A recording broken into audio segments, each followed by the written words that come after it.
Assalamualaikum warahmatullahi wabarakatuh.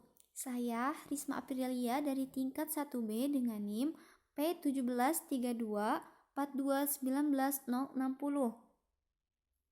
akan mempresentasikan pemeriksaan diagnostik sederhana untuk menegakkan diagnosa meliputi feses, cairan pervagina, dan sputum. Lalu ada persiapan dan perawatan pre-operasi, intraoperasi, dan post-operasi. Pertama, pemeriksaan feses. Pemeriksaan feses adalah tes yang dilakukan pada sampel feses atau tinja untuk mendiagnostik sejumlah penyakit pada sistem pencernaan. Pemeriksaan ini dapat mendeteksi adanya infeksi yang berasal dari bakteri, virus, atau parasit dan berbagai penyakit, mulai dari penyerapan gizi yang kurang baik hingga kanker. Lalu, pemeriksaan feses dibagi menjadi 3, yaitu pertama, pemeriksaan mikroskopis, terdiri dari pemeriksaan jumlah, warna, bau, konsistensi, lendir, darah, nanah, parasit, dan pemeriksaan adanya sisa makanan. Kedua, pemeriksaan mikroskopis, terdiri dari pemeriksaan terhadap protozoa, telur cacing, leukosit, eritrosit, epitel, kristal, makrofag, selagi, dan jamur. Ketiga, pemeriksaan kimia, meliputi pemeriksaan darah samar, urobilin, urobilinogen, dan bilirubin. Alat dan bahannya: sarung tangan, spatel steril, handscoon bersih, paslin, lidi kapas steril, pot tinja, bengkok, plak pengalas, tisu, dan tempat bahan pemeriksaan. Lalu prosedurnya: pertama, jelaskan prosedur pada klien dan meminta persetujuan tindakan. Kedua, menyiapkan alat yang diperlukan. Ketiga, meminta ibu untuk divakasi di pispot. Hindari kontak dengan urin. Keempat, cuci tangan dengan bersih. Kelima, gunakan handscoon. Keenam, dengan alat pengambil, feses ambil ke dalam wadah spesimen, kemudian tutup dan bungkus. Lalu, observasi warna, konsistensi, lendir, darah, telur cacing, dan adanya parasit dan sampel. Lalu, buang alat dengan benar. Kemudian rapikan alat, kemudian cuci tangan kembali hingga bersih. Lalu, beri label pada wadah spesimen dan kirimkan ke laboratorium. Lakukan pendokumentasian dan tindakan yang sesuai. Kedua, ada pemeriksaan cairan pervagina dengan prosedur pap smear dilakukan di mana dokter atau perawat memasukkan spekulum ke vagina pasien untuk mengambil sampel dari serviks. Pap smear biasanya tidak dilakukan selama menstruasi. Prosedur ini dapat menimbulkan sedikit rasa sakit, namun hal ini bergantung kepada anatomi pasien. Sampel kemudian diuji di laboratorium dan hasil diperoleh dalam waktu sekitar 3 minggu. Sedikit pendarahan, kram, dan lain-lain dapat terjadi sesudahnya. Lalu, persiapan pengambilan sekret vagina. Pertama, persiapan pasien. Melakukan informed consent, menyiapkan tempat tidur ginekologi dan lampu sorot, menjelaskan prosedur dan tujuan pemeriksaan, menganjurkan klien membuka pakaian bawah, menganjurkan klien berbaring di tempat tidur ginekologi dengan posisi litotomi, lalu menjaga privasi klien. Alat dan bahannya: pertama, ada kapas dan larutan NaCl, kemudian spekulum cecor bebek, penjepit kasa, spatula Ariel, sitobras, gelas objek, spray atau staining jar, dan alkohol 95%, kemudian meja instrumen, ranjang ginekologi dan penopang kaki, lampu sorot, label gelas objek, sarung tangan bersih, apron dan baju periksa, sabun dan air mengalir, tisu, bengkok, perlak. Lalu, prosedur pelaksanaan metode pap smear. Pertama, memberitahu dan menjelaskan kepada pasien tindakan yang akan dilakukan. Kedua, menyiapkan alat dan bahan yang akan digunakan dan membawa ke dekat pasien. Ketiga, menutup sampiran. Keempat, minta pasien untuk mengosongkan kandung kemih dan menganjurkan pasien menanggalkan pakaian bawah. Lalu, tetap menjaga privasi pasien. Kelima, persilakan pasien untuk berbaring di ranjang ginekologi. Keenam, memasang pengalas di bawah bokong pasien. Ketujuh, mengatur posisi pasien dengan kaki ditekuk atau litotomi. Kedelapan, hidupkan lampu sorot, arahkan pada bagian yang akan diperiksa. Kesembilan, mencuci tangan dengan sabun dan air mengalir, lalu mengeringkannya dengan tisu. 10. Memakai sarung tangan. 11. Pemeriksa duduk pada kursi yang telah disediakan menghadap ke aspekus genitalis. Ke-12, infeksi pada daerah vulva dan perineum. Apakah ada tumor, luka, cairan, dan perubahan warna kulit. Ke-13, ambil spekulum dengan tangan kanan. Masukkan ujung telunjuk kiri pada introitus vagina agar terbuka. Masukkan ujung spekulum dengan arah sejajar introitus, lalu dorong bilah ke dalam lumen vagina.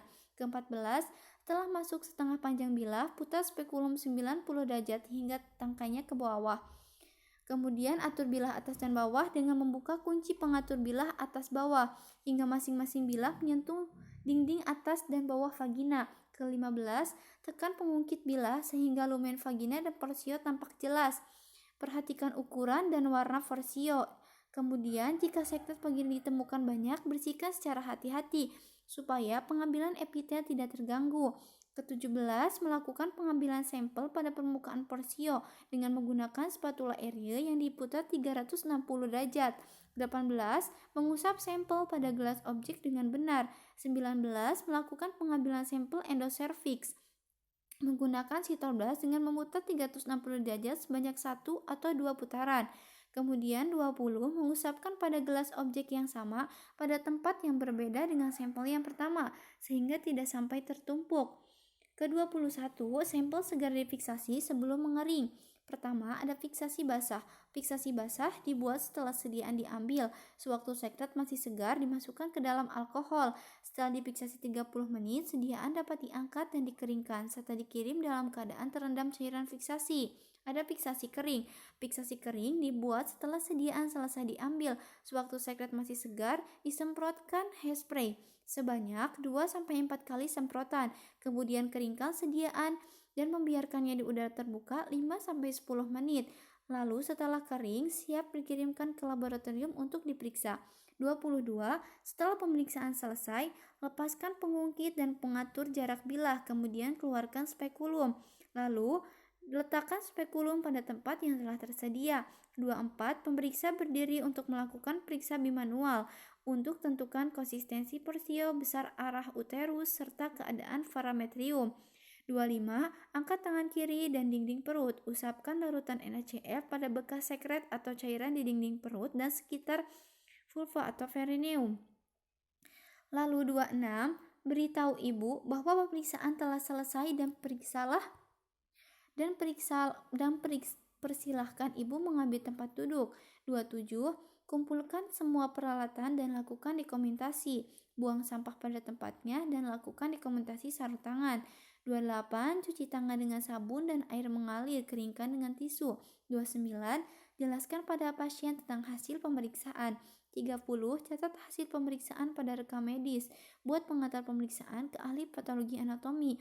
Lalu buat jadwal kunjungan ulang.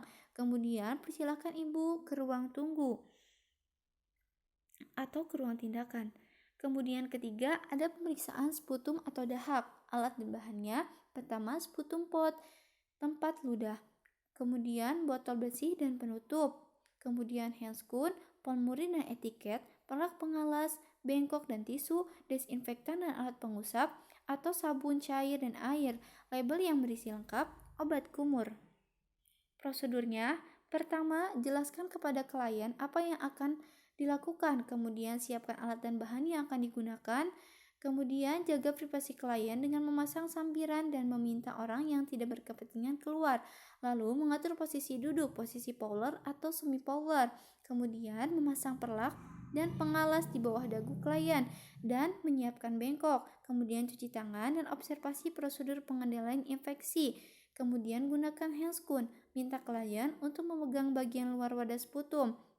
Untuk klien yang tidak dapat melakukannya, pasang sarung tangan dan pegang bagian luar wadah tersebut untuk klien. Lalu minta klien untuk bernapas dalam dan kemudian membatukan sekresi. Kemudian pegang wadah sputum sehingga klien dapat mengeluarkan sputum ke dalamnya. Pastikan sputum tidak kontak dengan bagian luar wadah. Bantu klien untuk mengulang batuk sampai terkumpul jumlah sputum yang cukup. Lalu tutup wadah segera setelah sputum berada di dalam wadah, agar mencegah penyebaran mikroorganisme secara tidak sengaja ke tempat lain. Lalu, bila sputum mengenai bagian luar wadah, bersihkan luar dengan desinfektan. Lepas dan buang sarung tangan, pastikan klien merasa nyaman. Dengan bantu klien membersihkan mulutnya dengan obat kumur, lalu mengambil posisi nyaman. kembali, lalu beri label dan bawa spesimen ke laboratorium. Pastikan informasi yang benar tertulis pada label dan slip permintaan laboratorium. Kirim segera ke laboratorium atau didinginkan.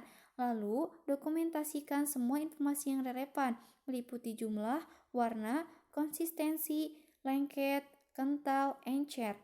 Kemudian, bau sputum dan jumlah sputum yang dihasilkan. Lalu, selanjutnya ada persiapan dan perawatan preoperasi, intraoperasi, dan postoperasi. Persiapan preoperasi merupakan masa sebelum dilakukannya tindakan pembedahan, dimulai sejak persiapan pembedahan dan berakhir sampai pasien di meja bedah. Persiapan preoperasi tentang persiapan pembedahan dan kesiapan psikologis. Prioritas pada prosedur pembedahan yang utama adalah informed consent, yaitu pernyataan persetujuan klien dan keluarga tentang tindakan yang akan dilakukan, yang berguna untuk mencegah ketidaktahuan klien tentang prosedur yang akan dilaksanakan. Persiapan dan perawatan preoperasi. Pertama, pemberian pendidikan kesehatan preoperasi. Informasi tersebut diantaranya jenis pemeriksaan yang dilakukan sebelum bedah, alat-alat khusus yang diperlukan, pengirim ke kamar bedah, ruang pemulihan, dan kemungkinan pengobatan setelah bedah.